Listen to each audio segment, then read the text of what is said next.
Ya, bismillahirrahmanirrahim. Assalamualaikum warahmatullahi wabarakatuh.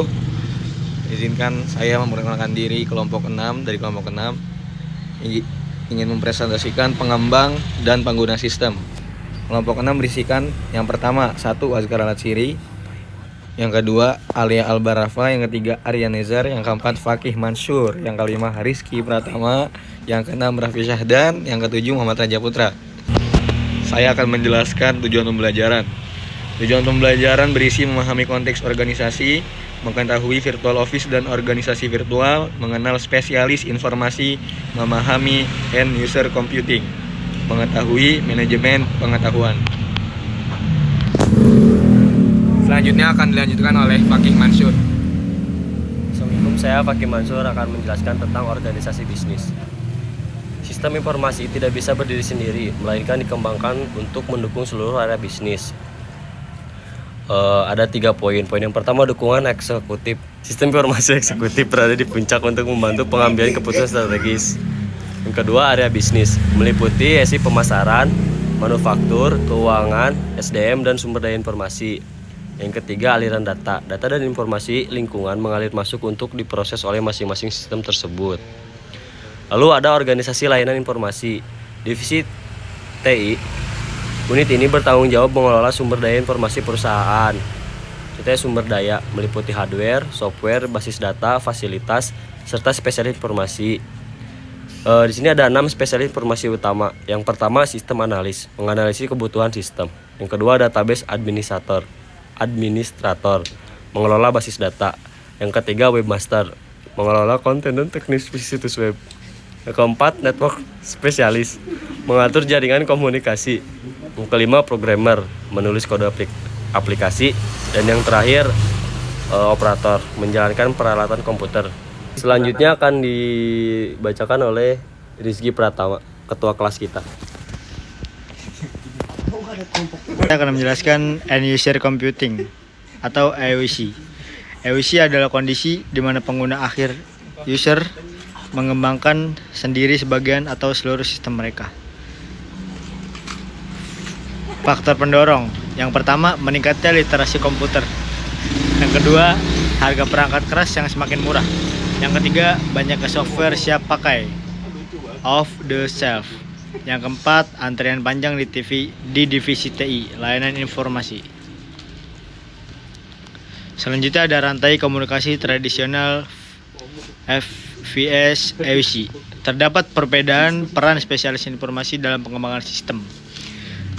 Dalam tradisional, spesialis informasi terutama sistem analis menjadi perantara soal antara pengguna dan komputer. Lalu pada EUC, pengguna berkomunikasi langsung dengan komputer.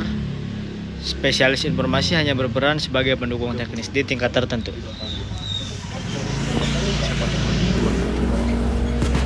Lalu dilanjutkan oleh Raffi Syahdan. Ya, saya Raffi Syahdan Muda Rahab ingin menjelaskan tentang pengetahuan dan keahlian pengembangan sistem. Seorang pengembang harus memiliki kombinasi pengetahuan teknis, manajerial. Di antaranya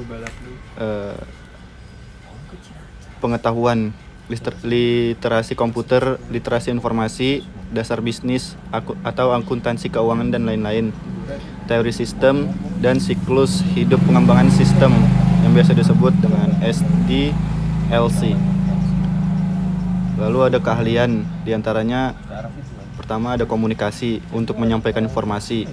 Yang kedua ada analitis untuk pemecahan masalah. Lalu yang ketiga ada kreativitas untuk menciptakan solusi baru. Dan yang terakhir ada kepemimpinan untuk mengarahkan tim. Lalu Office Automation atau OA. OA mencakup semua sistem elektronik formal maupun informal yang memfasilitasi komunikasi informasi. Yang pertama evolusi, yaitu awalnya hanya untuk tugas administratif, ketik mengetik. Kini bergeser ke manajerial atau pemecahan masalah. Lalu contoh aplikasinya diantaranya ada email, kalender elektronik, video conference, fax, dan smartphone. Konsep virtual office, kantor maya. Kemampuan komunikasi elektronik memungkinkan pekerjaan dilakukan tanpa terikat lokasi fisik.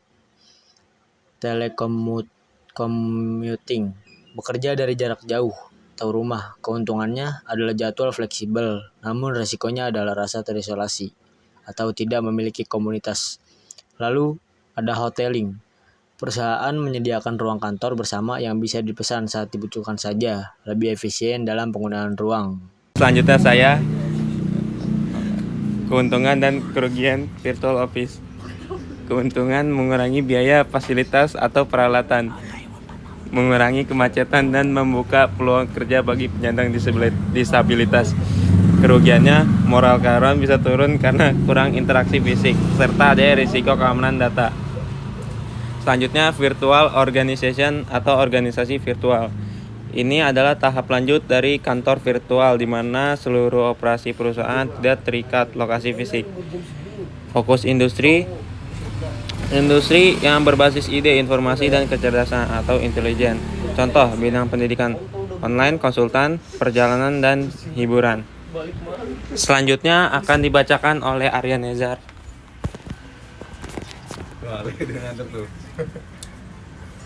Oke, saya akan membacakan tantangan dan strategi implementasi atau penutup. Manajemen pengetahuan. Tantangan utama dalam organisasi virtual adalah memastikan pengetahuan tetap terdistribusi dan terdokumentasi dengan baik meskipun tidak ada interaksi tatap muka langsung. 2. Keseimbangan kerja. Perusahaan harus mampu mengatasi risiko dari virtual office seperti kaburnya batasan tanggung jawab rumah dan kantor serta penurunan moral karyawan akibat isolasi sosial. 3. Keamanan dan kontrol. Di era komputasi pengguna akhir atau EUC dan organisasi global, risiko keamanan data menjadi prioritas utama yang harus dikelola oleh spesialis jaringan dan keamanan informasi. Oke, selanjutnya akan dibacakan oleh Alia Albar. Oke, lalu saya Lea akan membacakan kesimpulan masa depan organisasi berbasis informasi. Integrasi teknologi dan manusia. Keberhasilan pengembangan sistem tidak hanya bergantung pada kecanggihan teknologi, tetapi pada kolaborasi antara spesialis informasi dan pengguna akhir atau end user. Pergeseran paradigma. Organisasi telah berevolusi dari struktur fisik yang kaku menuju struktur virtual yang fleksibel, didorong oleh otomatisasi kantor atau OA yang mendukung komunikasi manajerial. Terakhir, pentingnya soft skill. Pengembangan sistem masa depan menuntut pengembangan yang tidak hanya ahli secara teknis, literasi komputer, tetapi juga mewakili kemampuan analitis, kreativitas, dan kepemimpinannya yang kuat. Ya, mungkin cukup sekian presentasi dari kelompok kami. Terima kasih banyak atas partisipasinya. Wabillahi taufiq wal hidayah. Wassalamualaikum warahmatullahi wabarakatuh.